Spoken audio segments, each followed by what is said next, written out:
Always an attempt to make his best work yet. He would try never to repeat himself.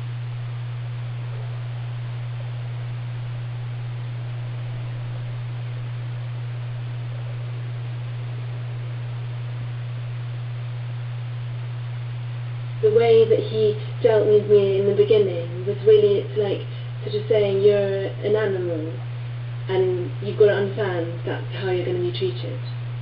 He wanted it to be a sexual relationship. Yeah, and I think he was really used to it. I mean, that's the deal almost. But I just didn't. I wouldn't. It just not. You know, I just wasn't into it. 4 paintings of Sabina were started, but all of them failed and were destroyed by Freud himself. It was punched, you know, it was kicked through. So there's definitely, it's almost like a, you know, you're kicking through a person, or, you know.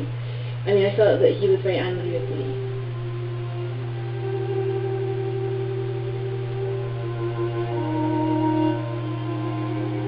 Lucien needed intimacy to capture the presence of his sitters, and trust broke down when the strain was unbearable. But the bliss of pure looking would help him through.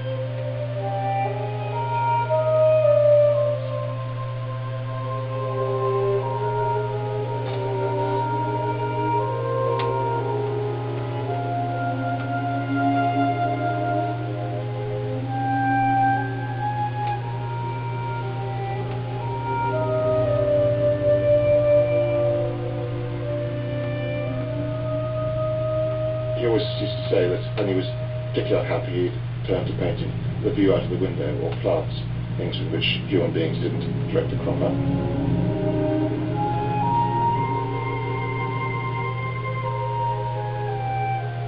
The subject matter has always been dictated by the way my life's gone.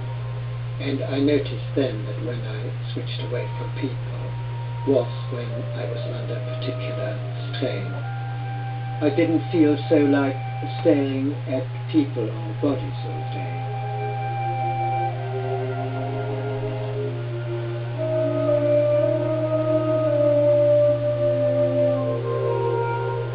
The depth of scrutiny achieved in the paintings of people was equalled in other subjects.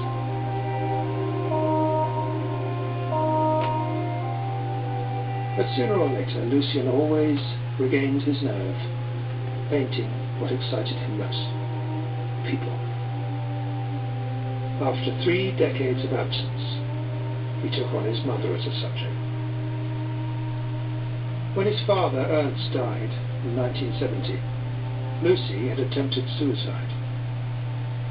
She took an overdose and she was rushed off to hospital and had her stomach pumped out. But there was some damage, and the result was that she was no longer the sparkling, brilliant, bright, funny person she had been, and she was a shadow of her former self. In this condition, Lucien could tolerate his mother. He picked her up most days and brought her to the studio. He looked after her, but he never flinched from showing the history of their fraught relationship. She had read his love letters. It was too intrusive. So he puts her with his lover Jacquette. Beneath her chair is a pestle and mortar used for grinding pigment. The sexual symbolism is there. The painting is heavy with emotional tension. Mother, lover, and the struggle to depict reality. But it also shows devotion to every exquisite detail. It was terribly morbid what he was doing, and I'm not sure that emotionally I respond to the idea of painting somebody who is no longer the person they were.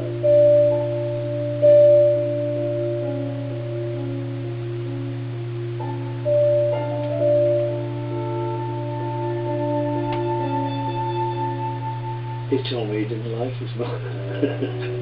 think they're wonderful, actually. I think. I mean, he probably was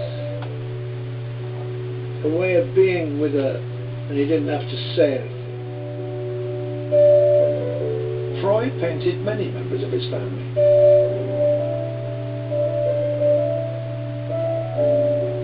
In 1961, he had 3 more daughters by 3 different girlfriends. As they grew up, Lucien brought them into his life. One way was by asking them to sit for him.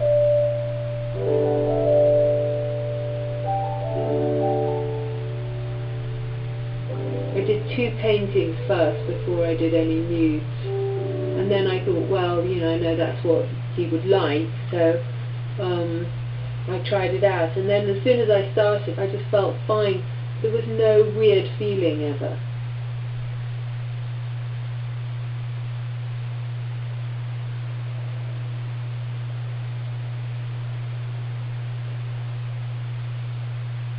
If you've got a father who paints naked women, that's what he does, that's his thing, then it would be so much more strange if he didn't want to paint you naked.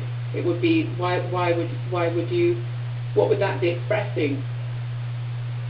Maybe I was quite a ferocious teenager and I could, at any point in that painting, I could leap up and do whatever I wanted to do, and I think there's a sort of languor because of the hand over the eyes, but there's also a lot of force. The muscles in my legs are quite pumped up and I look quite a forceful person. It is incredible to me how completely my arm is still my arm. That is exactly the shape of my arm. I remember being a little bit disappointed by the painting myself, age 16. I wanted to be a great beauty, and there I was myself. I did think that I looked like a very large person in the painting, and I'm quite a small person, and I said, of course, I'm not as big as that, and he said, that's what you think. And I always liked that, because I thought what he was saying is you are a big person. But I just remember thinking, he's not trying to depict an image of me, he's painting who I am.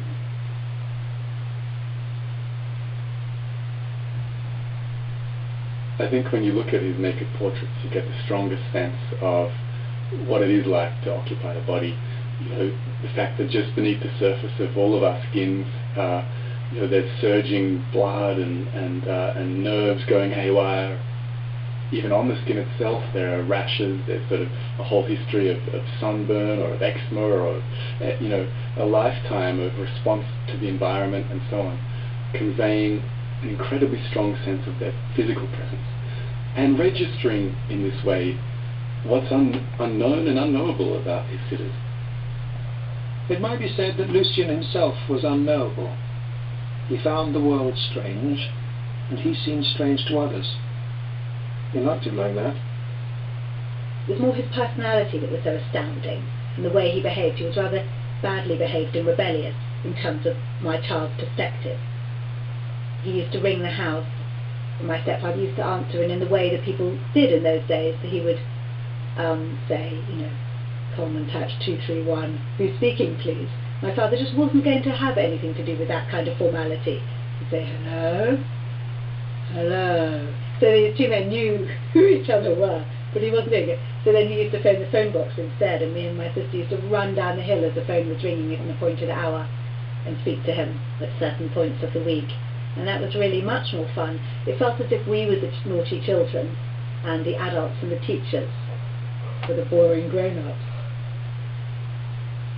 He did this thing with his eyes. He would look at something and then he would open his eyes more to sort of take it in, and so he'd be quite kind of, you know, come in, and you felt like he was just there. He might just fly off at any time, and then he'd look at things and take it in. And I remember thinking, you know, I liked the way he did that, and I used to copy him when I was at school. I'd kind of look at things like that.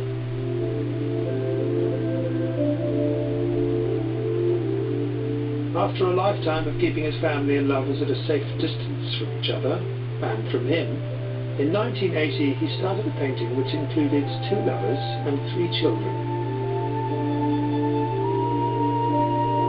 It was his largest painting to date, and for the first time, based on the work of an old master.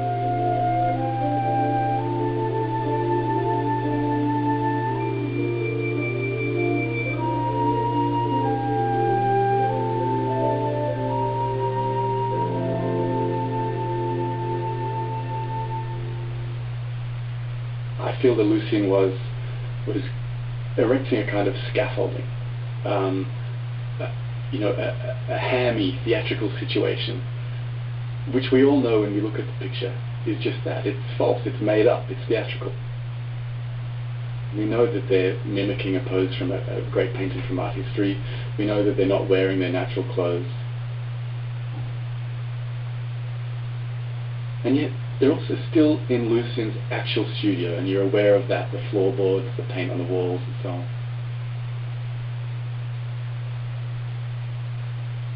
And slowly, as you look at it, the scaffolding sort of falls away in your mind.